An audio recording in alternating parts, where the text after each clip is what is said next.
விருதுநகர் மாவட்டம் அருப்புக்கோட்டையில் முதலமைச்சர் ஜெயலலிதா தற்போது 14 தொகுதி வேட்பாளர்களை அறிமுகப்படுத்தி பரப்புரை மேற்கொண்டு வருகிறார். அதன் நேரலையை பார்க்கலாம். அனைத்து இந்திய அண்ணா திராவிட முன்னேற்ற கழகத்தின் மாவட்ட கழக செயலாளர்களே, கழக நிர்வாகிகளே, தலைமை கழக நிர்வாகிகளே, அமைச்சர் பெருமக்களே, நாடாளுமன்ற சட்டமன்ற உறுப்பினர்களே, உள்ளாட்சி மற்றும் கூட்டுறவு அமைப்புகளின் பிரதிநிதிகளே, தோழமை கட்சிகளின் தலைவர்களே, தொண்டர்களே, பொதுமக்களே, வணக்கத்திற்குரிய பெரியோர்களே, என்னை வாழ வைக்கும் தெய்வங்களாகிய தாய்மார்களே, இதய தெய்வம் புரட்சி தலைவர் எம்ஜிஆரின் ரத்தத்தின் ரத்தமான என் உயிரினும் மேலான எனது அருமை உடன்பிறப்புகளே, என் அன்பார்ந்த அருமை வாக்காளர் பெருமக்களே, உங்கள் அனைவருக்கும் முதற்கண் எனது அன்பு கலந்த வணக்கத்தை தெரிவித்துக் கொள்கிறேன். இந்த தேர்தல் பிரச்சார பொதுக்கூட்டத்தின் வாயிலாக விருதுநகர், சிவகங்கை, ராமநாதபுரம் மற்றும் தூத்துக்குடி மாவட்டங்களில் உள்ள 14 சட்டமன்ற தொகுதிகளுக்கான அனைத்து இந்திய அண்ணா திராவிட முன்னேற்ற கழக வேட்பாளர்களை அறிமுகப்படுத்தி அவர்களுக்கு இதய தெய்வம் புரட்சி தலைவர் எம்ஜிஆர் கண்ட வெற்றி சின்னமாம் இரட்டை இலை சின்னத்தில் வாக்களியுங்கள் என்று உங்களிடம் கேட்டுக்கொள்ளவே இன்று நான் உங்களை சந்திக்க இங்கே வந்திருக்கிறேன். தமிழகம் வளர்ச்சி பாதையில் செல்ல வேண்டும். தமிழ்நாட்டில் குடும்ப ஆட்சிக்கு முற்றுப்புள்ளி வைக்கப்பட வேண்டும். தமிழகத்தில் நல்லாட்சி அமையப்பெற வேண்டும். ஏழை எளியோர் வாழ்வில் ஏற்றம் பெற வேண்டும் என்று தமிழக மக்களாகிய நீங்கள் 2011ஆம் ஆண்டு எனது தலைமையிலான அனைத்து இந்திய அண்ணா திராவிட முன்னேற்ற கழகத்தை ஆதரித்து அமோக ஆதரவு அளித்து வெற்றி பெற செய்தீர்கள். இந்த நல்லாட்சி தொடர நடைபெற உள்ள சட்டமன்ற தேர்தலிலும் நீங்கள் அனைத்து இந்திய அண்ணா திராவிட முன்னேற்ற கழகத்திற்கு மற்றும் தோழமை கட்சி வேட்பாளர்களுக்கு அதிக வாக்குகள் வித்தியாசத்தில் வாக்களித்து வெற்றி பெற செய்ய வேண்டும் என்று உங்களை எல்லாம் அன்புடன் கேட்டுக்கொள்கிறேன். வாக்காளர் பெருமக்களே, 2011ஆம் ஆண்டு நடைபெற்ற சட்டமன்ற பொது தேர்தலின் போது தமிழகத்தை ஒருங்கிணைந்த வளர்ச்சி பாதையில் நடைபோட வைக்கவும், தமிழர்களின் மொழி, இன, கலாச்சார உணர்வுகளை மீட்டெடுத்து எதற்கும் கையேந்தும் ஏழ்மை நிலையை மாற்றி எதிர்கால தமிழ் இளைஞர்கள், தமிழ் பெண்கள் தலை நிமிர்ந்து சொந்த காலில் நிற்பதற்கான வழியை உருவாக்கிடவும், கல்வி, மருத்துவம், விவசாயம், நதிநீர், அடிப்படை கட்டமைப்பு, வீடு, மின்சாரம் மற்றும் தொழில்துறைகளுக்கு மிகவும் முக்கியத்துவம் கொடுத்து தமிழகத்தை தலை நிமிரச் செய்வதுதான் அனைத்து இந்திய அண்ணா திராவிட முன்னேற்ற கழகத்தின் லட்சியம் என பிரகடனம் செய்து இவற்றை நிறைவேற்ற செயல்படுத்தப்படும் திட்டங்களை பற்றி 2011இல் எங்களது தேர்தல் அறிக்கையில் 54 தலைப்புகளில் தெரிவித்திருந்தோம். அவைகள் அனைத்தும் நிறைவேற்றப்பட்டுள்ளன. 2011இல் தேர்தல் அறிக்கையில் 54 தலைப்புகளின் கீழ் அறிவிக்கப்பட்டிருந்த நூற்றுக்கணக்கான வாக்குறுதிகள் அனைத்தையும் நிறைவேற்றி இருக்கிறோம். நிறைவேற்றப்பட்ட வாக்குறுதிகளில் சிலவற்றை இப்பொழுது குறிப்பிட விரும்புகிறேன். விலையில்லா அரிசி மற்றும் குறைந்த விலையில் பருப்பு வகைகள், சமையல் எண்ணெய், பசுமை வீடுகள் திட்டம், கறவை மாடு, ஆடுகள் வழங்கும் திட்டம், மீனவர்களுக்கு பலவிதமான உதவிகள், விலையில்லா மிக்சி, கிரைண்டர் மற்றும் மின் விசிறி வழங்கும் திட்டம், மகப்பேறு நிதி உதவி மற்றும் 6 மாத பேறுகால விடுமுறை, திருமண நிதி உதவித் தொகையுடன் தாலிக்கு தங்கம் வழங்கும் திட்டம், முதியோர் உதவித்தொகை, மடிக்கணினி வழங்கும் திட்டம், பள்ளி மற்றும் கல்லூரி மாணாக்கர் விடுதிகளுக்கு வழங்கப்படும் உணவு கட்டணங்கள் உயர்த்தப்பட்டுள்ளன. முகாம் வாழ் இலங்கை தமிழர்களுக்கும் அனைத்து உதவிகள் வழங்கப்பட்டுள்ளன. குறைந்த கட்டணத்தில் அரசு கேபிள் டிவி இணைப்பு திட்டம், உழவர் பாதுகாப்பு திட்டம், புதிய பேருந்துகள், விவசாய புரட்சி, சீரமைக்கப்பட்ட மருத்துவ காப்பீட்டு திட்டம், இருண்ட தமிழகம் ஒளிமயமாக்கப்பட்டு 7485.5 மெகாவாட் மின்சாரம் மின் தொகுப்பில் கூடுதலாக சேர்க்கப்பட்டுள்ளது. ஜவுளி பூங்காக்கள் அமைக்கப்பட்டுள்ளன. கச்சத்தீவு மீட்பு குறித்து உச்சநீதிமன்றத்தில் வழக்கு மற்றும் மத்திய அரசின் கவனத்தை ஈர்க்கும் பல்வேறு நடவடிக்கைகள், நகர்ப்புறம் போன்று கிராமப்புறங்களிலும் வசதிகள், மாணாக்கர்களுக்கு 5000 ரூபாய் உதவித்தொகை, 25% மானியத்துடன் கடன் உதவி, மூத்த குடிமக்களுக்கு கட்டணமில்லா பேருந்து பயணம், மினரல் வாட்டர் திட்டம். கடந்த சட்டமன்ற பொதுத் தேர்தலின் போது நான் அளித்த வாக்குறுதிகள் அனைத்தையும் நிறைவேற்றியுள்ளேன். அதோடு மட்டுமல்லாமல் நீங்கள் எதிர்பார்க்காத பல திட்டங்களை, நீங்கள் நினைத்து கூட பார்க்காத பல திட்டங்களை நான் செயல்படுத்தி உள்ளேன். ஏழை எளிய நடுத்தர மக்களுக்கு பயனளிக்கும் திட்டங்களை நாங்கள் செயல்படுத்தியுள்ளோம். அம்மா உணவகங்கள், அம்மா குடிநீர், அம்மா உப்பு, அம்மா சிமெண்ட், அம்மா விதைகள், அம்மா மருந்தகங்கள், பண்ணை பசுமை காய்கறி விற்பனை நிலையங்கள் என பல்வேறு திட்டங்களை செயல்படுத்தி உள்ளோம். மேலும் மக்களை நாடி சேவை புரியும் அம்மா திட்டம், 24 மணி நேரம் செயல்படும் அம்மா சேவை மையம், அம்மா முழு உடல் பரிசோதனை திட்டம், அம்மா குழந்தைகள் நல பரிசு பெட்டகம், அம்மா மகப்பேறு சஞ்சீவி மற்றும் மகளிருக்கு விலையில்லா சானிட்டரி நாப்கின்கள் வழங்கும் திட்டம் போன்ற பல திட்டங்களை செயல்படுத்தி உள்ளோம். அன்பார்ந்த வாக்காளர் பெருமக்களே, மக்களால் நான், மக்களுக்காகவே நான். அதாவது உங்களால் நான், உங்களுக்காகவே நான் என்ற அடிப்படையில் அமைந்ததுதான் எனது பொது வாழ்வு. உங்களுக்காகவே அர்ப்பணிக்கப்பட்டதுதான் என்னுடைய தவ வாழ்வு. சொன்னதை செய்வேன், செய்வதைத்தான் சொல்லுவேன் என்று இதுவரை சொல்லி வந்தேன். ஆனால் இப்போது கடந்த 5 ஆண்டு காலமாக சொல்லாததையும் நான் செய்திருக்கிறேன். ஒரு தாய்க்குத்தான் தன் பிள்ளைகளுக்கு என்ன தேவை என்பது தெரியும். ஒரு தாய்க்குத்தான் தன் பிள்ளைகளுக்கு எப்போது என்ன தேவை, அதை எப்பொழுது கொடுக்க வேண்டும் என்பதெல்லாம் தாய்க்கு மட்டும்தான் புரியும். அதுபோல் உங்களுக்கு என்னென்ன செய்ய வேண்டும் என்பதை பற்றி எனக்குத்தான் தெரியும். ஒவ்வொரு நாளும் என்னுடைய அன்பார்ந்த தமிழக மக்களுக்கு என்ன நன்மை செய்யலாம் என்று யோசித்து யோசித்து புதிய புதிய திட்டங்களை கொண்டு வந்து ஒவ்வொரு நாளும் செயல்படுத்திக் கொண்டிருக்கிறேன்.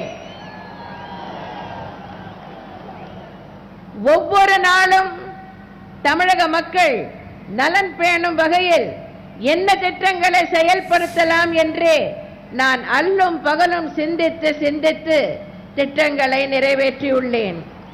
உங்கள் ஆதரவோடு மீண்டும் நாங்கள் ஆட்சி பொறுப்பேற்றதும் மக்களுக்கு நலன் பயக்கும் இன்னும் பல திட்டங்களை செயல்படுத்துவோம்.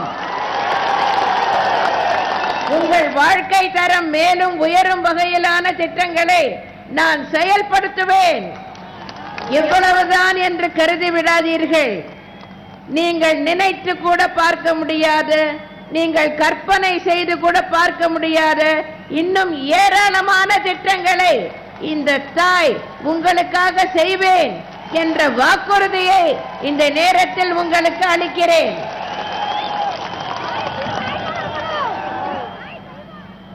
மீன் வளத்தை மேம்படுத்துவதற்கும் மீன்வளத்துறையை நவீனப்படுத்துவதற்கும் நவீன தொழில்நுட்பங்களை அறிமுகப்படுத்தி அதன் மூலம் மீனவர்களின் வருவாய் மேம்பட செய்வதற்கும் பல்வேறு நடவடிக்கைகளை அனைத்து இந்திய அண்ணா திராவிட முன்னேற்ற கழக அரசு எடுத்துள்ளது. நாகப்பட்டினத்தில் தமிழ்நாடு மீன்வள பல்கலைக்கழகம் நிறுவப்பட்டுள்ளது. நாகப்பட்டினம் மற்றும் பொன்னேரி ஆகிய இடங்களில் மீன்வள தொழில்நுட்ப நிலையங்கள் ஏற்படுத்தப்பட்டுள்ளன. இவை மேலும் மேம்படுத்தப்பட்டு இவற்றின் செயல்திறன் அதிகரிக்கப்படும். மீன்பிடி தடை காலத்தில் மீனவர்களுக்கு 2000 ரூபாய் உதவித்தொகை வழங்கப்படுகிறது.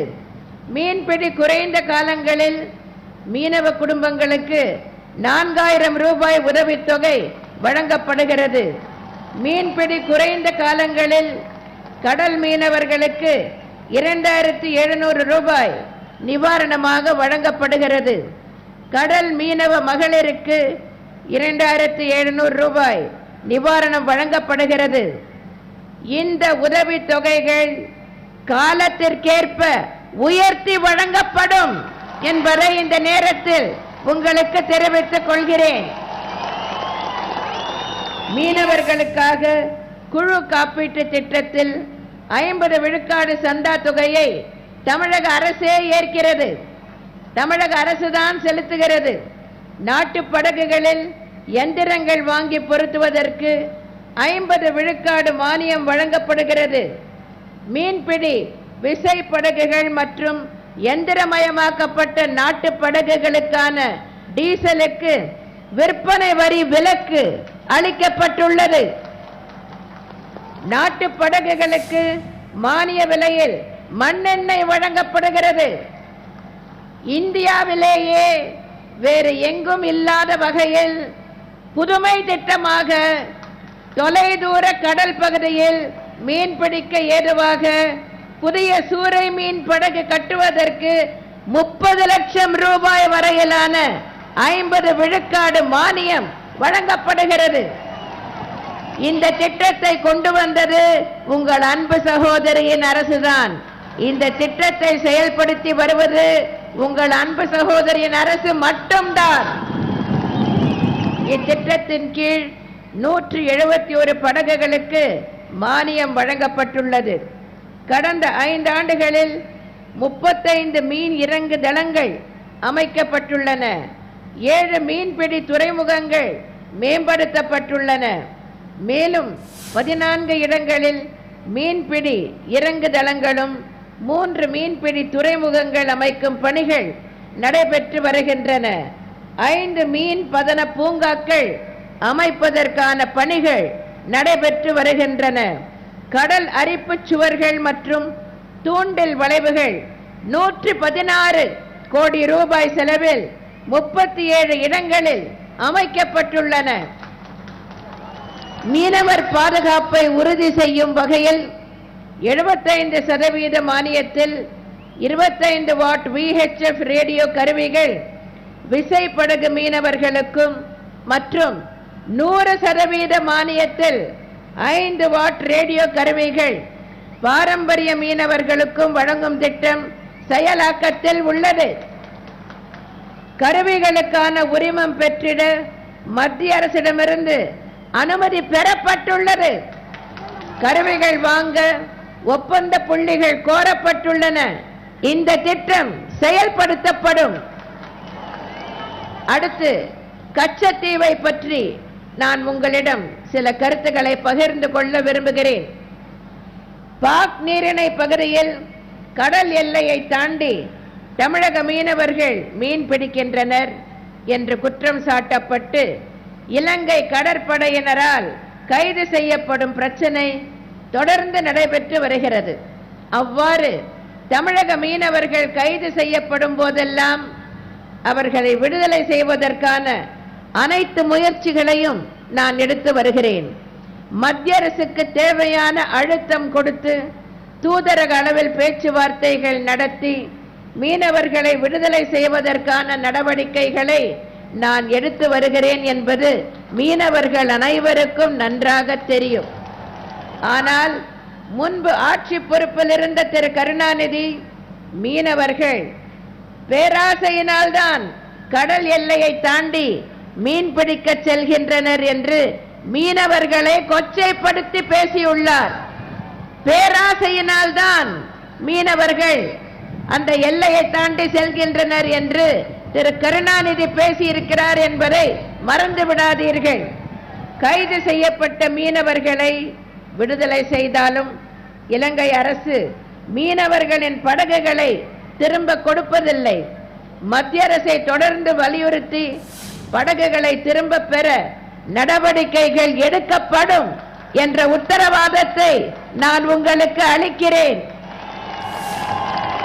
இலங்கை கடற்படையினரால் மீனவர்கள் தொடர்ந்து சிறைப்பிடிக்கப்படுவதற்கு முக்கிய காரணம் கச்சத்தீவு இலங்கைக்கு தாரை வார்க்கப்பட்டதுதான்.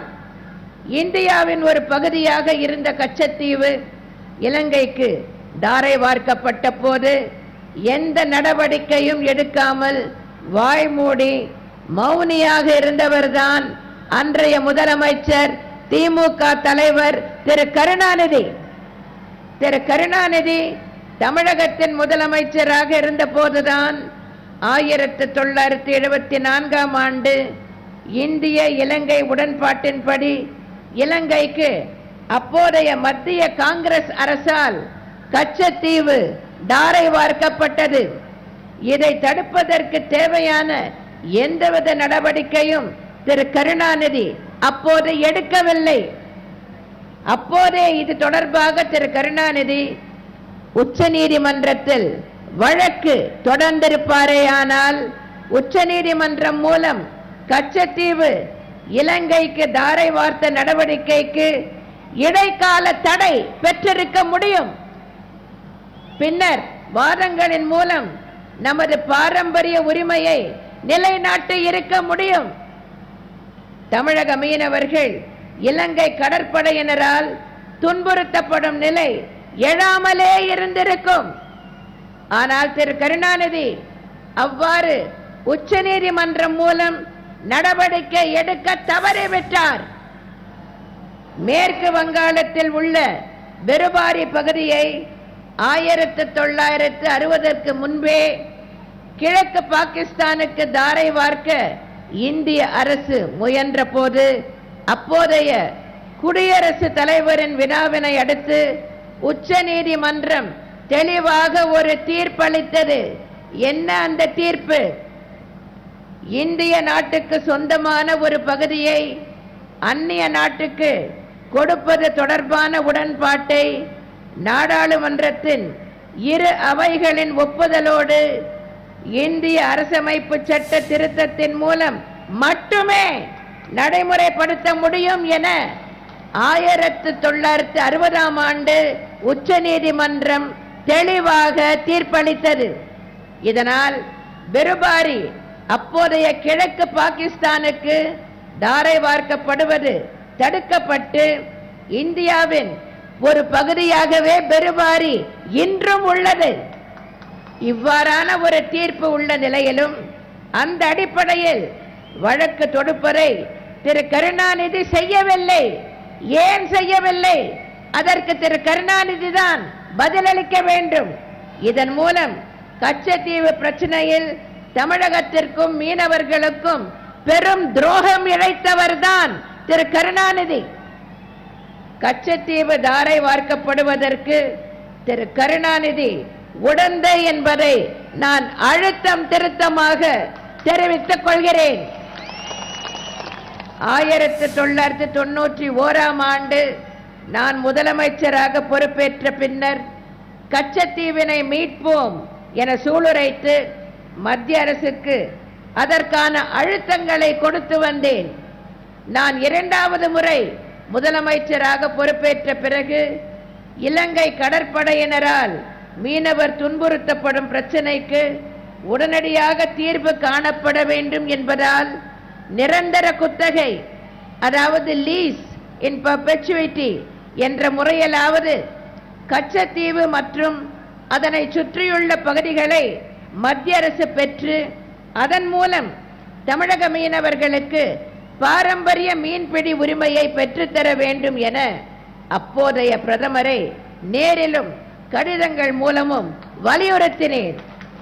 ஆனால் மத்திய அரசு இது குறித்து எந்த நடவடிக்கையும் எடுக்காத காரணத்தால் 2008ஆம் ஆண்டு அனைத்து இந்திய அண்ணா திராவிட முன்னேற்ற கழகத்தின் பொதுச் செயலாளர் என்ற முறையில் உச்சநீதிமன்றத்தில் இது தொடர்பாக வழக்கு ஒன்றை நான் தாக்கல் செய்தேன்.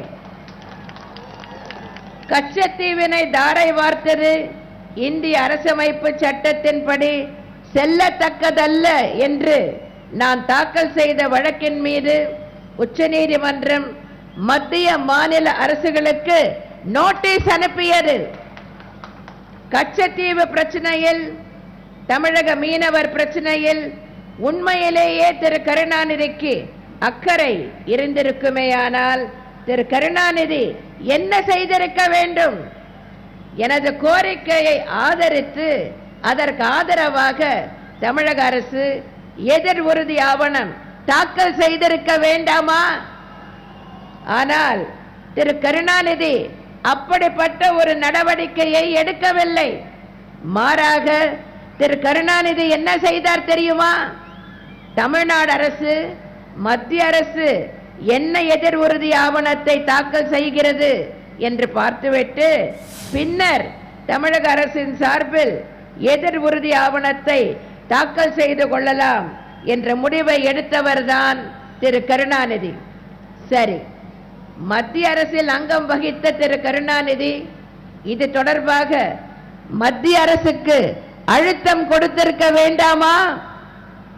அதையும் திரு கருணாநிதி செய்யவில்லை. மத்திய அரசையே தாங்கி பிடித்தது மட்டுமல்லாமல் திரு கருணாநிதியின் அறிவுரையை கேட்டு மத்திய அரசு நடப்பதாக அப்போதைய பிரதமர் திரு மன்மோகன் சிங் தெரிவித்தாரே. கச்சத்தீவு பிரச்சனைக்கு திரு மன்மோகன் சிங் திரு கருணாநிதியிடம் அறிவுரை கேட்டாரா இல்லையா? 1974 மற்றும் 1976ஆம் ஆண்டுகளில் போடப்பட்ட ஒப்பந்தங்களுக்கு நாடாளுமன்றத்தின் ஒப்புதல் பெறப்பட வேண்டியதில்லை என தெரிவித்து நான் தாக்கல் செய்த மனுவை தள்ளுபடி செய்ய வேண்டும் என்று உச்சநீதிமன்றத்தில் அப்போதைய மத்திய அரசு எதிர் உறுதி ஆவணத்தை தாக்கல் செய்தது. இதுதான் மத்திய அரசுக்கு திரு கருணாநிதி வழங்கிய அறிவுரையா? இதற்கும் திரு கருணாநிதி பதில் அளிக்க வேண்டும்.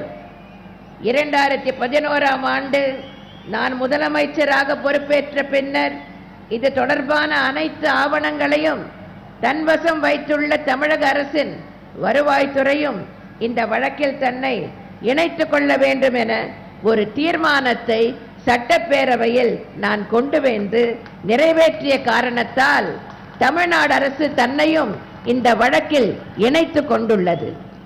நான் சட்டப்பேரவையில் கொண்டு வந்த தீர்மானத்தின் காரணமாக, நான் நிறைவேற்றிய தீர்மானத்தின் காரணமாக இன்று இந்த வழக்கில் தமிழக அரசும் தன்னை இணைத்துக் கொண்டிருக்கிறது. கச்சத்தீவை தாரை வார்க்க உறுதுணையாக இருந்த திரு கருணாநிதி மத்தியிலும் மாநிலத்திலும் ஆட்சி பொறுப்பில் இருந்தபோது கச்சத்தீவை மீட்பதற்கு எந்த நடவடிக்கையும் எடுக்காத திரு கருணாநிதி பின்னர் மக்களை ஏமாற்ற உச்சநீதிமன்றத்தில் தானும் ஒரு வழக்கை தொடர்ந்தார். இவ்வாறு அவர் வழக்கு தாக்கல் செய்தது ஒரு கபட நாடகம் என்பதால் அதை பற்றி திரு கருணாநிதியே முற்றிலும் மறந்துவிட்டார். மறந்துவிட்டு தற்போதைய தேர்தல் அறிக்கையில் கச்சத்தீவை திரும்ப பெறுவதற்கான முயற்சிகள் மேற்கொள்ளப்படும் என எதற்கும் உதவாத ஒன்றுக்கும் உதவாத ஒரு வாக்குறுதியை கொடுத்துள்ளார். அவரே வழக்கு போட்டுவிட்டு அவரே மறந்துவிட்டார். கச்சத்தீவு பிரச்சனைக்கு பேச்சுவார்த்தை மூலமும் தீர்வு காணப்பட வேண்டும். உச்சநீதிமன்றத்தில் நான் தாக்கல் செய்த வழக்கில் சாதகமான தீர்ப்பு பெற்று மீனவர்கள் பயன்பெற வேண்டும் என்பதுதான் என்னை பொறுத்தவரை இந்த பிரச்சனையில் என்னுடைய நிலைப்பாடு. எனவேதான் 2014ஆம் ஆண்டு ஜனவரி மாதம் இரு நாட்டு மீனவர்களிடையே சென்னையில் பேச்சுவார்த்தை நடத்தப்பட்டது. அதே ஆண்டு மே மாதம் கொழும்பு நகரில் அடுத்த கட்ட பேச்சுவார்த்தை நடத்தப்பட்டது. 2015 மார்ச் மாதம் 3ஆம் கட்ட பேச்சுவார்த்தை நடைபெற்றது. இந்த பேச்சுவார்த்தையில் பாரம்பரிய மீன்பிடி உரிமை வலியுறுத்தப்பட்டதுடன் தமிழக மீனவர் மீதான தாக்குதல்கள் கைவிடப்பட வேண்டும் என்றும் கைது செய்யப்படும் மீனவர்கள் படகுகளுடன் விரைவாக விடுவிக்கப்பட வேண்டும் என்றும் இரு தரப்பினரும் ஏற்றுக்கொள்ளும் வகையில் மீன்பிடி முறைகள் விவாதிக்கப்பட வேண்டும் என்றும் பேச்சுவார்த்தைகள் நடைபெற்றன. இருப்பினும் எந்த முடிவுகளும் எட்டப்படவில்லை. இந்த முயற்சிகள் தொடர்ந்து நடத்தப்படும். அத்துடன் உச்சநீதிமன்றத்தின் மூலம் கச்சத்தீவு மீட்கப்பட்டு பாரம்பரிய மீன்பிடி உரிமைகள் நிலைநாட்டப்படும் என்பதை நான் உறுதிபட இந்த நேரத்தில் தெரிவித்துக் கொள்கிறேன்.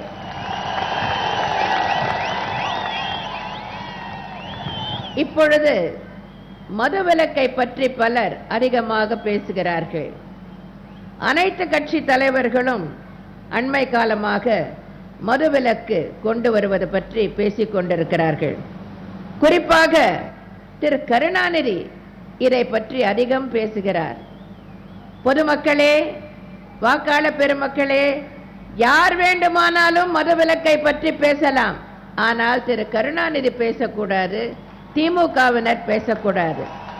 மதுவிலக்கை பற்றி பேசுகின்ற அருகதை திரு கருணாநிதிக்கும் இல்லை, திமுகவுக்கும் இல்லை. 1937ஆம் ஆண்டு முதல் சேலத்தில் மதுவிலக்கு கொண்டு வரப்பட்டுள்ளது. அதன் பின்னர் படிப்படியாக அது விரிவுபடுத்தப்பட்டது. 1948ஆம் ஆண்டு அண்ணல் காந்தியடிகள் பிறந்த நாளில் தமிழ்நாட்டில் முழுவதுமாக பூரண மதுவிலக்கு கொண்டு வரப்பட்டது. அதன் பின்னர் 1971ஆம் ஆண்டு திரு கருணாநிதி முதலமைச்சராக இருந்த போதுதான் பூரண மதுவிலக்கு நீக்கப்பட்டது. அதை நீக்கியவரே திரு கருணாநிதி தான். அந்த திரு கருணாநிதி இன்று மதுவிலக்கை பற்றி பேசுவது சாத்தான் வேதம் ஓதுவதற்கு சமமானதாகும். எனது தலைமையிலான அனைத்து இந்திய அண்ணா திராவிட முன்னேற்ற கழகம் எதிர்வரும் சட்டமன்ற தேர்தலில் வெற்றி பெற்று மீண்டும் ஆட்சி அமைத்தவுடன் மதுவிலக்கு படிப்படியாக அமல்படுத்தப்பட்டு பூரண மதுவிலக்கு என்ற நிலை எய்தப்படும். முதலில் சில்லறை மதுபான கடைகள் திறந்திருக்கும் நேரம் குறைக்கப்படும். கடைகளின் எண்ணிக்கை குறைக்கப்படும். பின்னர் சில்லறை மதுபான கடைகளுடன் இணைந்த பார்கள் மூடப்படும். குடிப்பழக்கத்திற்கு உள்ளாகி உள்ளோரை மீட்பதற்கான மீட்பு நிலையங்கள் ஏற்படுத்தப்படும். இவை அனைத்தும் செயல்படுத்தப்பட்டு படிப்படியாக மதுவிலக்கு என்னும் லட்சியத்தை நாம் அடைவோம். இதுவரை நிறைவேற்றப்பட்ட சில பணிகளை பற்றி இங்கே குறிப்பிட விரும்புகிறேன். நெடுஞ்சாலைத்துறை, பொதுப்பணித்துறை, ஊரக வளர்ச்சித்துறை, நகராட்சி நிர்வாகம் மற்றும் குடிநீர் வழங்கல் துறை, தமிழ்நாடு மின்சார வாரியம், தொழில்துறை, மக்கள் நல்வாழ்வுத்துறை போன்ற பல துறைகள் மூலம் பல்வேறு வளர்ச்சி பணிகள் செயல்படுத்தப்பட்டுள்ளன. அவற்றில் சிலவற்றை இங்கே தெரிவிக்க விரும்புகிறேன். விருதுநகர், சிவகங்கை, ராமநாதபுரம் மற்றும் தூத்துக்குடி மாவட்டங்களில் கடந்த 5 ஆண்டுகளில் 16 தொடக்கப் பள்ளிகள், 14 நடுநிலைப் பள்ளிகள், 78 உயர்நிலைப் பள்ளிகள், 44 மேல்நிலைப் பள்ளிகள், ஒரு மாதிரி பள்ளி அமைக்கப்பட்டு புதிதாக 860 ஆசிரியர் பணியிடங்களும் நிரப்பப்பட்டுள்ளன. மேலும் இம்மாவட்டங்களில் உள்ள பள்ளிகளுக்கு சுமார் 416 கோடி ரூபாய் செலவில் வகுப்பறைகள், ஆய்வகங்கள், குடிநீர் வசதிகள் போன்ற அடிப்படை வசதிகள் செய்யப்பட்டு சீரமைக்கப்பட்டுள்ளன. ராமநாதபுரம் மாவட்டம் பரமக்குடி மற்றும் முதுகுளத்தூர், விருதுநகர் மாவட்டம் சிவகாசி, அருப்புக்கோட்டை மற்றும் சாத்தூர், தூத்துக்குடி மாவட்டம் கோவில்பட்டி மற்றும் விளாத்திக்குளம் ஆகிய இடங்களில் அரசு கலை மற்றும் அறிவியல் கல்லூரிகள் தொடங்கப்பட்டுள்ளன. மேலும் விருதுநகர் மாவட்டத்தில் 9 கோடியே 45 லட்சம் ரூபாய் செலவில் 176 புதிய அடுக்குமாடி குடியிருப்புகளும், ராமநாதபுரம் மாவட்டத்தில் 12 கோடியே 18 லட்சம் ரூபாய் செலவில் 144 புதிய அடுக்குமாடி குடியிருப்புகளும், தூத்துக்குடி மாவட்டத்தில் 9 கோடியே 29 லட்சம் ரூபாய் செலவில் 192 புதிய அடுக்குமாடி குடியிருப்புகளும் கட்டப்பட்டுள்ளன. இவையன்றி அனைவருக்கும் வீட்டு வசதி திட்டத்தின் கீழ் விருதுநகர் மாவட்டத்தில் 2 கோடியே 34 லட்சம் ரூபாய் மதிப்பீட்டில் 78 தனி வீடுகளும், தூத்துக்குடி மாவட்டத்தில் 6 கோடியே 85 லட்சம் ரூபாய் மதிப்பீட்டில் 326 தனி வீடுகளும் கட்டப்பட்டு வருகின்றன.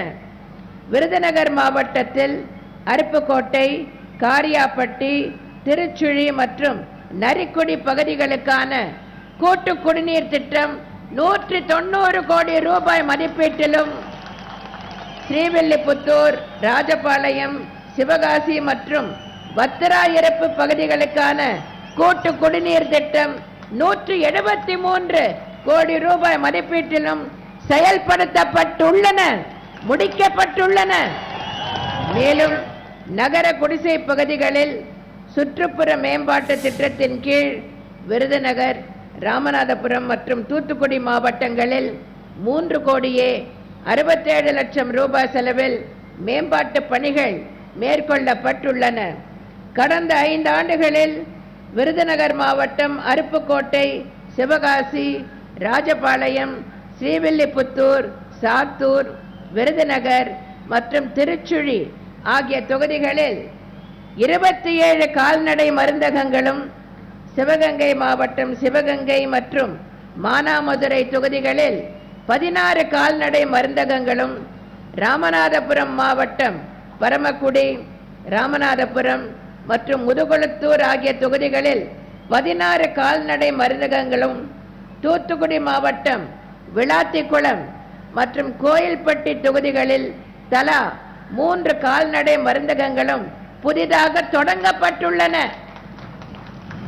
ராஜபாளையம் தொகுதியில் தளவாய்புரத்திலும், ஸ்ரீவில்லிபுத்தூர் தொகுதியில் வன்னியம்பட்டி மற்றும் கிருஷ்ணப்பேரையிலும், சிவகாசி தொகுதியில் ஆலமரத்துப்பட்டி, சிட்டுராஜபுரம், எரிச்சநத்தம், வடமலபுரம், விஸ்வநத்தம் மற்றும் செவல்பட்டியிலும், விருதுநகர் தொகுதியில் அழகாபுரி, செங்குன்றபுரத்திலும், விளாத்திக்குளம் தொகுதியில் காடையூரிலும் என மொத்தம் 12 புதிய ஆரம்ப சுகாதார நிலையங்கள் தொடங்கப்பட்டுள்ளன. விருதுநகர், ஸ்ரீவில்லிபுத்தூர், சாத்தூர், சிவகாசி, சிவகங்கை, ராமநாதபுரம், கீழக்கரை, ராமேஸ்வரம், பரமக்குடி, கோயில்பட்டி மற்றும் அருப்புக்கோட்டையில் 11 புதிய நகர்ப்புற ஆரம்ப சுகாதார நிலையங்கள் தொடங்கப்பட்டுள்ளன. விருதுநகர் தொகுதியில் எம் புதுப்பட்டி மற்றும் கன்னிச்சேரி புதூர், ராஜபாளையம் தொகுதியில் ஜமீன் கொல்லம் கொண்டான், ஸ்ரீவில்லிபுத்தூர் தொகுதியில் குன்னூர், சாத்தூர் தொகுதியில் கல்லமநாயக்கன்பட்டி, சிவகங்கை தொகுதியில் செம்பனூர், மானாமதுரை தொகுதியில் சாலை கிராமம் மற்றும் பூவந்தி, பரமக்குடி தொகுதியில் பார்த்திபனூர், முதுகுளத்தூர் தொகுதியில் கீழத்தூவல், விளாத்திக்குளம் தொகுதியில் கீழ ஏறல் ஆகிய 11 ஆரம்ப சுகாதார நிலையங்கள் 30 படுக்கைகள் கொண்ட ஆரம்ப சுகாதார நிலையங்களாக தரம் உயர்த்தப்பட்டுள்ளன. இவை தவிர ஏர்வாடியில் உள்ள மனநல மருத்துவமனை 50 படுக்கைகளுடன் தரம் உயர்த்தப்பட்டுள்ளது. ராமநாதபுரம் மற்றும் விருதுநகர் மாவட்ட தலைமை மருத்துவமனைகள் மருத்துவ கல்லூரி மருத்துவமனைக்கு இணையாக தரம் உயர்த்தப்பட்டுள்ளன. கோவில்பட்டி, பரமக்குடி மருத்துவமனைகளில் பச்சிளம் குழந்தை பராமரிப்பு மையங்கள் ஏற்படுத்தப்பட்டுள்ளன. ராஜபாளையத்தில் 20 படுக்கை வசதிகள் கொண்ட குழந்தைகள் தீவிர சிகிச்சை பிரிவு ஏற்படுத்த நடவடிக்கைகள் எடுக்கப்பட்டுள்ளன. அருப்புக்கோட்டை, பரமக்குடி மருத்துவமனைகளில் டிஜிட்டல் எக்ஸ்ரே கருவிகள் நிறுவப்பட்டுள்ளன. 10.6 கிலோமீட்டர் நீள சிவகங்கை புறவழிச்சாலை அமைக்கப்படும். இப்பணிக்கான நிலையெடுப்பு பணிகள் நடைபெற்று வருகின்றன.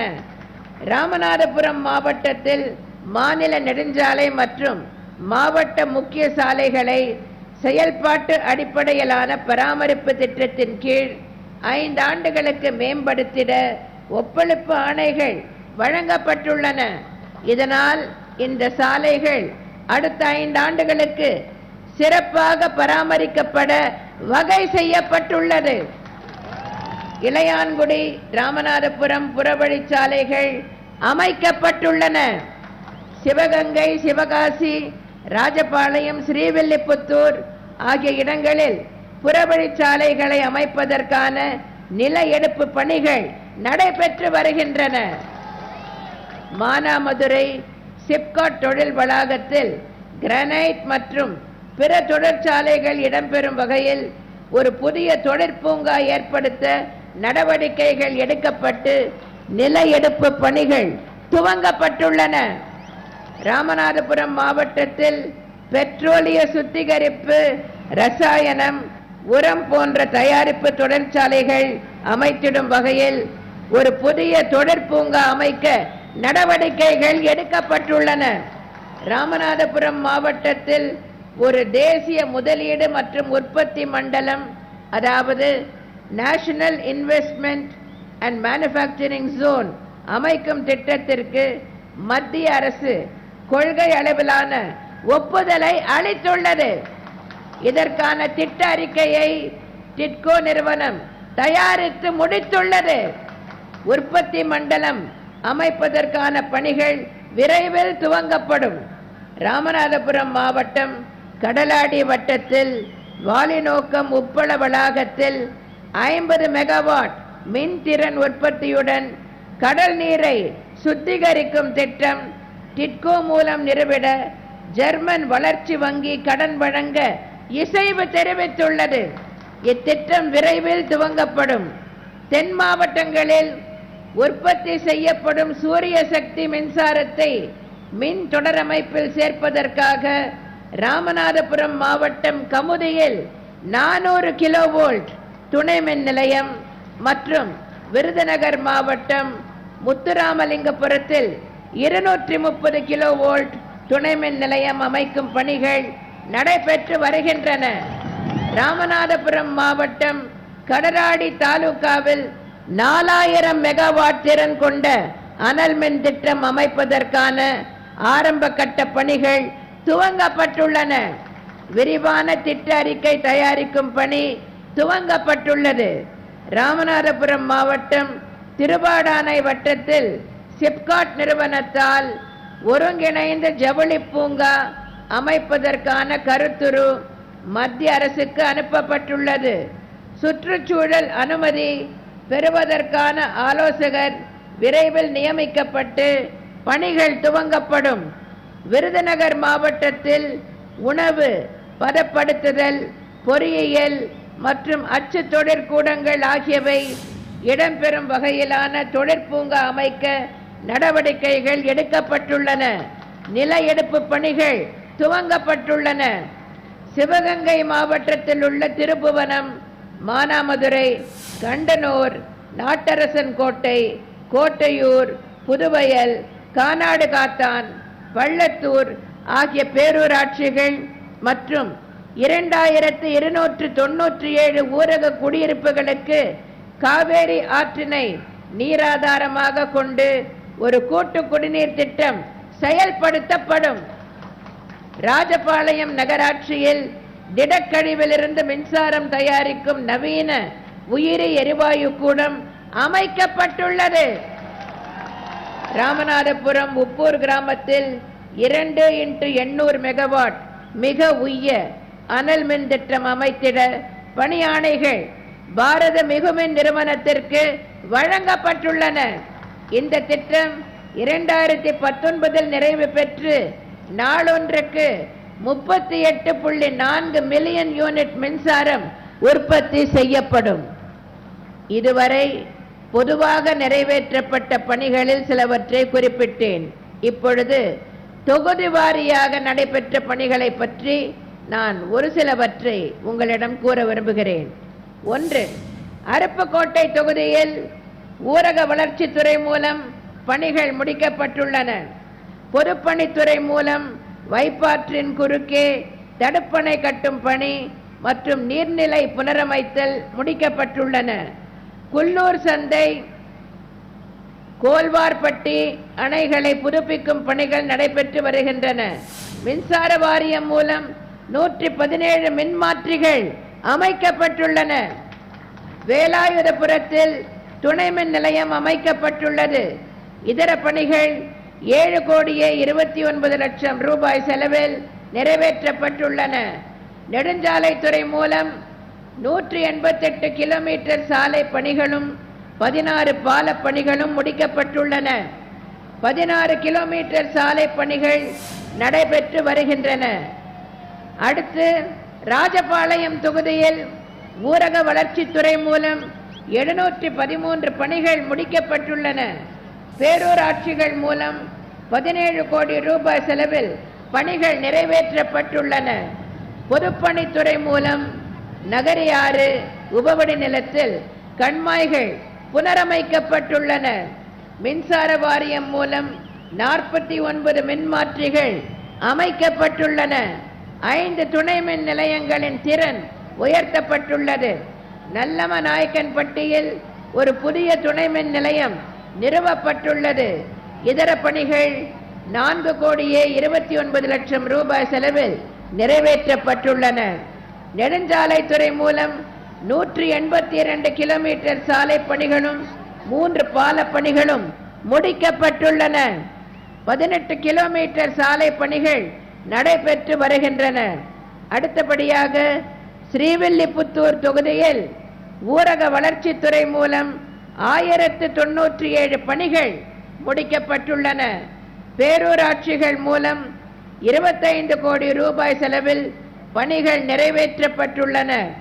பொதுப்பணித்துறை மூலம் சாயல்குடி ஆறு மற்றும் அர்ஜுனா நதி உபவடி நில கண்மாய்கள் நவீனப்படுத்தி புனரமைக்கப்பட்டுள்ளன. பிளவக்கல் பெரியாறு மற்றும் பிளவக்கல் கோவிலாறு அணைகளை புனரமைக்கும் பணிகள் நடைபெற்று வருகின்றன.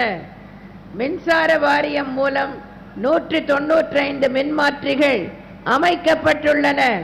ஒரு புதிய துணை மின் நிலையம் நிறுவப்பட்டுள்ளது. இதர பணிகள் 41,52,00,000 ரூபாய் செலவில் முடிக்கப்பட்டுள்ளன. நெடுஞ்சாலைத்துறை மூலம் 167 கிலோமீட்டர் சாலை பணிகளும் 6 பால பணிகளும் முடிக்கப்பட்டுள்ளன. 12 கிலோமீட்டர் சாலை பணிகள் நடைபெற்று வருகின்றன. அடுத்தபடியாக சாத்தூர் தொகுதியில் ஊரக வளர்ச்சித்துறை மூலம் 2016 பணிகள் முடிக்கப்பட்டுள்ளன. பொதுப்பணித்துறை மூலம் வைப்பாற்றின் குறுக்கே தடுப்பணை கட்டும் பணி நடைபெற்று வருகிறது. மின்சார வாரியம் மூலம் 61 மின்மாற்றிகள் அமைக்கப்பட்டுள்ளன. இதர பணிகள் 7,62,00,000 ரூபாய் செலவில் நிறைவேற்றப்பட்டுள்ளன. நெடுஞ்சாலைத்துறை மூலம் 285 கிலோமீட்டர் சாலை பணிகளும் 5 பால பணிகளும் முடிக்கப்பட்டுள்ளன. 27 கிலோமீட்டர் சாலை பணிகள் மற்றும் ஒரு பாலப்பணி நடைபெற்று வருகின்றன. அடுத்தபடியாக சிவகாசி தொகுதியில் ஊரக வளர்ச்சித்துறை மூலம் 1416 பணிகள் முடிக்கப்பட்டுள்ளன. பொதுப்பணித்துறை மூலம் வெம்பக்கோட்டை அணையை புனரமைக்கும் பணி நடைபெற்று வருகிறது. மின்சார வாரியம் மூலம் 188 மின்மாற்றிகள் அமைக்கப்பட்டுள்ளன. 2 புதிய துணைமின் நிலையங்கள் அமைக்கப்பட்டுள்ளன. இதர பணிகள் 6,51,00,000 ரூபாய் செலவில் நிறைவேற்றப்பட்டுள்ளன. நெடுஞ்சாலைத்துறை மூலம் 229 கிலோமீட்டர் சாலை பணிகளும் 3 பாலப்பணிகளும் முடிக்கப்பட்டுள்ளன. 9 கிலோமீட்டர் சாலை பணிகள் நடைபெற்று வருகின்றன. அடுத்தபடியாக விருதுநகர் தொகுதியில் ஊரக வளர்ச்சித்துறை மூலம் 1094 பணிகள் முடிக்கப்பட்டுள்ளன. பொதுப்பணித்துறை மூலம் கௌசிகா நதியை தூர்வாரும் பணி, ஆனைக்குட்டம் அணையை புனரமைக்கும் பணி நடைபெற்று வருகின்றன. மின்சார வாரியம் மூலம் 188 மின்மாற்றிகள் அமைக்கப்பட்டுள்ளன. ஒரு புதிய துணைமின் நிலையம் நிறுவப்பட்டுள்ளது. இதர பணிகள் 8,43,00,000 ரூபாய் செலவில் முடிக்கப்பட்டுள்ளன. நெடுஞ்சாலைத்துறை மூலம் 154 கிலோமீட்டர் சாலை பணிகளும் 3 பால பணிகளும் முடிக்கப்பட்டுள்ளன. 13 கிலோமீட்டர் சாலை பணிகள் மற்றும் 2 பால பணிகள் நடைபெற்று வருகின்றன. குடிநீர் வடிகால் வாரியம் மூலம் 11 கோடி ரூபாய் செலவில் பணிகள் முடிக்கப்பட்டுள்ளன. அடுத்தபடியாக திருச்சுழி தொகுதியில் ஊரக வளர்ச்சித்துறை மூலம் 2659 பணிகள் முடிக்கப்பட்டுள்ளன. பேரூராட்சிகள் மூலம் 17 கோடி ரூபாய் செலவில் பணிகள் நிறைவேற்றப்பட்டுள்ளன. பொதுப்பணித்துறை மூலம் கிருதமால் நதியில் 2 இடங்களில் தூர்வாரும் பணிகள் முடிக்கப்பட்டுள்ளன. மின்சார வாரியம் மூலம் 61 மின்மாற்றிகள் அமைக்கப்பட்டுள்ளன. ஒரு புதிய துணைமின் நிலையம் நிறுவப்பட்டுள்ளது. 3 துணைமின் நிலையங்களில் நிறுவுத்திறன் உயர்த்தப்பட்டது. இதர பணிகள் 7,62,00,000 ரூபாய் செலவில் முடிக்கப்பட்டுள்ளன. நெடுஞ்சாலைத்துறை மூலம் 217 கிலோமீட்டர் சாலை பணிகளும் 2 பால பணிகளும் முடிக்கப்பட்டுள்ளன. 23 கிலோமீட்டர் சாலை பணிகள் மற்றும் ஒரு பால பணி நடைபெற்று வருகின்றன. அடுத்து சிவகங்கை தொகுதியில் ஊரக வளர்ச்சித்துறை மூலம் 3,147 பணிகள் முடிக்கப்பட்டுள்ளன. பேரூராட்சிகள் மூலம் 5 கோடி ரூபாய் செலவில் பணிகள் நிறைவேற்றப்பட்டுள்ளன. பொதுப்பணித்துறை மூலம் கோட்டக்கரை உபவடி நிலத்தில் புனரமைக்கும் பணிகள் முடிக்கப்பட்டுள்ளன. மின்சார வாரியம் மூலம் 166 மின்மாற்றிகள் அமைக்கப்பட்டுள்ளன. 2 புதிய துணைமின் நிலையங்கள் நிறுவப்பட்டுள்ளன.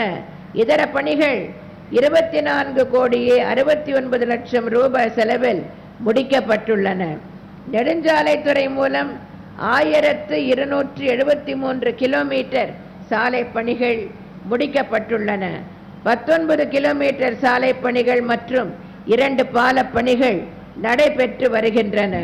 குடிநீர் வடிகால் வாரியம் மூலம் 4 கோடி ரூபாய் செலவில் பணிகள் முடிக்கப்பட்டுள்ளன. அடுத்தபடியாக மானாமதுரை தொகுதியில் ஊரக வளர்ச்சித்துறை மூலம் 2044 பணிகள் முடிக்கப்பட்டுள்ளன. பேரூராட்சிகள் மூலம் 15 கோடி ரூபாய் செலவில் பணிகள் நிறைவேற்றப்பட்டுள்ளன. பொதுப்பணித்துறை மூலம் கிருதமால் நதியில் 3 வட்டங்களில் தூர்வாரும் பணி, பரளியாறு உபவடி நிலத்தில் வரத்து கால்வாய் புனரமைக்கும் பணி, வைகை நதியின் குறுக்கே படுகை அணை கட்டும் பணி ஆகியவை முடிக்கப்பட்டுள்ளன. மின்சார வாரியம் மூலம் 231 மின்மாற்றிகள் அமைக்கப்பட்டுள்ளன. இதர பணிகள் 20,32,00,000 ரூபாய் செலவில் முடிக்கப்பட்டுள்ளன. நெடுஞ்சாலைத்துறை மூலம் 260 கிலோமீட்டர் சாலை பணிகளும் 7 பால பணிகளும் முடிக்கப்பட்டுள்ளன. 15 கிலோமீட்டர் சாலை பணிகள் மற்றும் ஒரு பாலப்பணி நடைபெற்று வருகின்றன. குடிநீர் வடிகால் வாரியம் மூலம் 8 கோடி ரூபாய் செலவில் பணிகள் முடிக்கப்பட்டுள்ளன. அடுத்தபடியாக பரமக்குடி தொகுதியில் ஊரக வளர்ச்சித்துறை மூலம் 1300 பணிகள் முடிக்கப்பட்டுள்ளன. பேரூராட்சிகள் மூலம் 3 கோடி ரூபாய் செலவில் பணிகள் நிறைவேற்றப்பட்டுள்ளன. பொதுப்பணித்துறை மூலம் பரளையாறு உபவடி நிலத்தின் கீழ் கண்மாய்களை புனரமைக்கும் பணி, வைகை நதியின் குறுக்கே தடுப்பணைகள் கட்டும் பணி ஆகியவை முடிக்கப்பட்டுள்ளன. மின்சார வாரியம் மூலம் 93 மின்மாற்றிகள் அமைக்கப்பட்டுள்ளன. ஒரு புதிய துணை மின் நிலையம் நிறுவப்பட்டுள்ளது. இதர பணிகள் 4 கோடியே 80 லட்சம் ரூபாய் செலவில் முடிக்கப்பட்டுள்ளன. நெடுஞ்சாலைத்துறை மூலம் 172 கிலோமீட்டர் சாலை பணிகளும் 4 பால பணிகளும் முடிக்கப்பட்டுள்ளன. 138 கிலோமீட்டர் சாலை பணிகள் மற்றும் 2 பால பணிகள் நடைபெற்று வருகின்றன. குடிநீர் வடிகால் வாரியம் மூலம் 9 கோடி ரூபாய் செலவில் பணிகள் முடிக்கப்பட்டுள்ளன. அடுத்தபடியாக ராமநாதபுரம் தொகுதியில் ஊரக வளர்ச்சித்துறையின் மூலம் 1129 பணிகள் முடிக்கப்பட்டுள்ளன. பேரூராட்சிகள் மூலம் 5 கோடி ரூபாய் செலவில் பணிகள் நிறைவேற்றப்பட்டுள்ளன. பொதுப்பணித்துறை மூலம் வைகை அணையின் குறுக்கே படுகை அணை கட்டும் பணி முடிக்கப்பட்டுள்ளது. மின்சார வாரியம் மூலம் 126 மின்மாற்றிகள் அமைக்கப்பட்டுள்ளன. இதர பணிகள் 6 கோடியே 18 லட்சம் ரூபாய் செலவில் முடிக்கப்பட்டுள்ளன. நெடுஞ்சாலைத்துறை மூலம் 225 கிலோமீட்டர் சாலை பணிகளும் மற்றும் ஒரு பால பணியும் முடிக்கப்பட்டுள்ளன. 123 கிலோமீட்டர் சாலை பணிகள் நடைபெற்று வருகின்றன. அடுத்தபடியாக முதுகுளத்தூர் தொகுதியில் ஊரக வளர்ச்சித்துறை மூலம் 2279 பணிகள் முடிக்கப்பட்டுள்ளன. பேரூராட்சிகள் மூலம் 16 கோடி ரூபாய் செலவில் பணிகள் நிறைவேற்றப்பட்டுள்ளன. பொதுப்பணித்துறை மூலம் பரளையாறு, பாலாறு, உத்தரகோசமங்கை உபவடி நிலங்களில் வழங்கு கால்வாய் புனரமைக்கும் பணிகள், கூத்தான்கால் கால்வாய் உட்பூச்சு பணிகள் ஆகியவை முடிக்கப்பட்டுள்ளன. மின்சார வாரியம் மூலம் 71 மின்மாற்றிகள் அமைக்கப்பட்டுள்ளன. இதர பணிகள் 4 கோடியே 7 லட்சம் ரூபாய் செலவில் முடிக்கப்பட்டுள்ளன. நெடுஞ்சாலைத்துறை மூலம் 324 கிலோமீட்டர் சாலை பணிகளும் மற்றும் ஒரு பால பணியும் முடிக்கப்பட்டுள்ளன. 321 கிலோமீட்டர் சாலை பணிகள் நடைபெற்று வருகின்றன. அடுத்து விளாத்திக்குளம் தொகுதியில் ஊரக வளர்ச்சித்துறை மூலம் 2472 பணிகள் முடிக்கப்பட்டுள்ளன. பேரூராட்சிகள் மூலம் 11 கோடி ரூபாய் செலவில் பணிகள் நிறைவேற்றப்பட்டுள்ளன. பொதுப்பணித்துறை மூலம் வைப்பாற்றின் குறுக்கே தடுப்பணை கட்டும் பணியும், எப்போதும் வென்றான் கண்மாயை புனரமைக்கும் பணியும் முடிக்கப்பட்டுள்ளன. வைப்பாற்றின் குறுக்கே கீழ்நாட்டு குறிச்சியில் தடுப்பணை கட்டும் பணி நடைபெற்று வருகிறது. மின்சார வாரியம் மூலம் 35 மின்மாற்றிகள் அமைக்கப்பட்டுள்ளன. ஒரு புதிய துணை மின் நிலையம் நிறுவப்பட்டுள்ளது.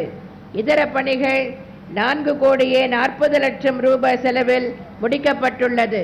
நெடுஞ்சாலைத்துறை மூலம் 147 கிலோமீட்டர் சாலை பணிகளும் 7 பால பணிகளும் முடிக்கப்பட்டுள்ளன.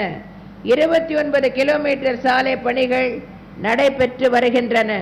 குடிநீர் வடிகால் வாரியம் மூலம் 11 கோடி ரூபாய் செலவில் பணிகள் முடிக்கப்பட்டுள்ளன. 14வது தொகுதியாக கோவில்பட்டி தொகுதியில் ஊரக வளர்ச்சித்துறை மூலம் 972 பணிகள் முடிக்கப்பட்டுள்ளன. பேரூராட்சிகள் மூலம் 9 கோடி ரூபாய் செலவில் பணிகள் நிறைவேற்றப்பட்டுள்ளன. மின்சார வாரியம் மூலம் 72 மின்மாற்றிகள் அமைக்கப்பட்டுள்ளன. 4 புதிய துணை மின் நிலையங்கள் நிறுவப்பட்டுள்ளன. இதர பணிகள் 16 கோடியே 27 லட்சம் ரூபாய் செலவில் முடிக்கப்பட்டுள்ளன. நெடுஞ்சாலைத்துறை மூலம் 138 கிலோமீட்டர் சாலை பணிகளும் ஒரு பால பணியும் முடிக்கப்பட்டுள்ளன. 14 கிலோமீட்டர் சாலை பணிகள் நடைபெற்று வருகின்றன. குடிநீர் வடிகால் வாரியம் மூலம் 12 கோடி ரூபாய் செலவில் பணிகள் முடிக்கப்பட்டுள்ளன. வாக்காளர் பெருமக்களே, இந்த 14 தொகுதிகளிலும் கடந்த 5 ஆண்டு காலத்தில் நிறைவேற்றப்பட்ட பணிகள் இவ்வளவுதான் என்று கருதி விடாதீர்கள். முழுவதும் சொல்வதானால் இன்று இரவு முழுவதும் சொல்லிக் கொண்டே இருக்கலாம், நாளைக்கும் சொல்லிக் கொண்டிருக்கலாம். நேரத்தின் அருமையை கருதி இத்துடன் முடித்துக் கொண்டேன். ஒன்றை நீங்கள் நன்றாக புரிந்து கொண்டிருப்பீர்கள். எங்களை பொறுத்தவரை, என்னை பொறுத்தவரை, ஆளுங்கட்சியின் தொகுதி எதிர்கட்சியின் தொகுதி என்ற வேறுபாடு எதுவும் இல்லாமல் அனைத்து தொகுதிகளிலும் சமமாக வளர்ச்சி பணிகளை நாங்கள் நிறைவேற்றியுள்ளோம். அனைத்து மக்களும் என் மக்கள், அனைத்து தொகுதிகளும் என் தொகுதிகள் என்ற உணர்வோடுதான் நான் செயல்பட்டு வருகின்றேன், பணியாற்றி வருகின்றேன். மக்களால் நான், மக்களுக்காகவே நான் என்ற தாரக மந்திரத்தை கடைபிடித்து நான் பணியாற்றி வருகிறேன். உங்களால் நான், உங்களுக்காகவே நான், உங்களுக்காக அர்ப்பணிக்கப்பட்டதுதான் என்னுடைய தவ வாழ்வு.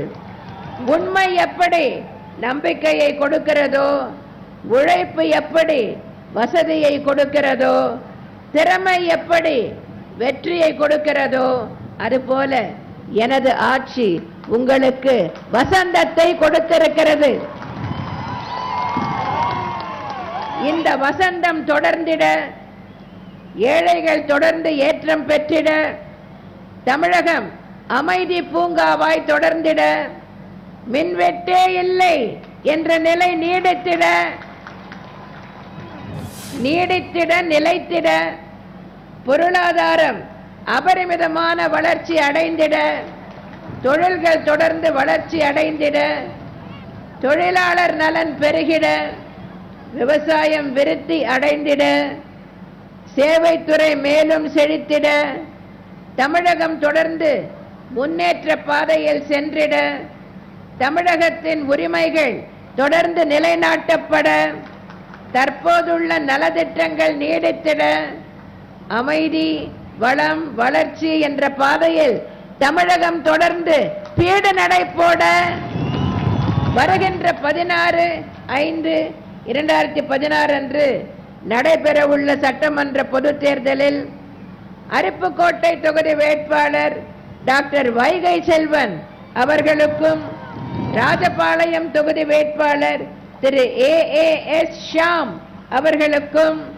ஸ்ரீவில்லிபுத்தூர் தொகுதி வேட்பாளர் திருமதி M சந்திரபிரபா அவர்களுக்கும், சாத்தூர் தொகுதி வேட்பாளர் திரு எதிர்கோட்டை SG சுப்பிரமணியன் அவர்களுக்கும், சிவகாசி தொகுதி வேட்பாளர் திரு KT ராஜேந்திர பாலாஜி அவர்களுக்கும், விருதுநகர் தொகுதி வேட்பாளர் திரு K கலாநிதி அவர்களுக்கும், திருச்சுழி தொகுதி வேட்பாளர் திரு K தினேஷ் பாபு அவர்களுக்கும், சிவகங்கை தொகுதி வேட்பாளர் திரு G பாஸ்கரன் அவர்களுக்கும், மானாமதுரை தொகுதி வேட்பாளர் திரு S மாரியப்பன் கென்னடி அவர்களுக்கும், பரமக்குடி தொகுதி வேட்பாளர் டாக்டர் S முத்தையா அவர்களுக்கும், ராமநாதபுரம் தொகுதி வேட்பாளர் டாக்டர் M மணிகண்டன் அவர்களுக்கும், முதுகுளத்தூர் தொகுதி வேட்பாளர் திருமதி கீர்த்திகா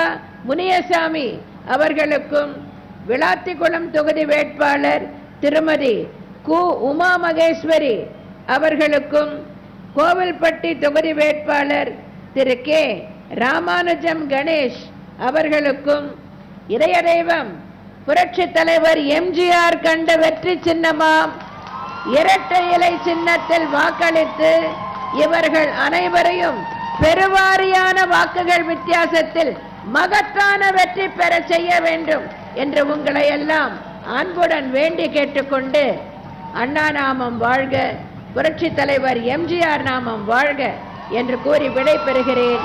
நன்றி, வணக்கம்.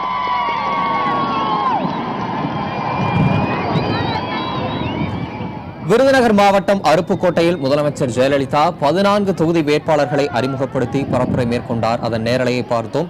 அவர் இந்த பரப்புரை பொதுக்கூட்டத்தில் பேசும்போது நிறைவேற்றப்பட்ட வாக்குறுதிகளை பட்டியலிட்டார். அதேபோல மீனவர்களுக்கான நலத்திட்டங்களையும் பட்டியலிட்டார்.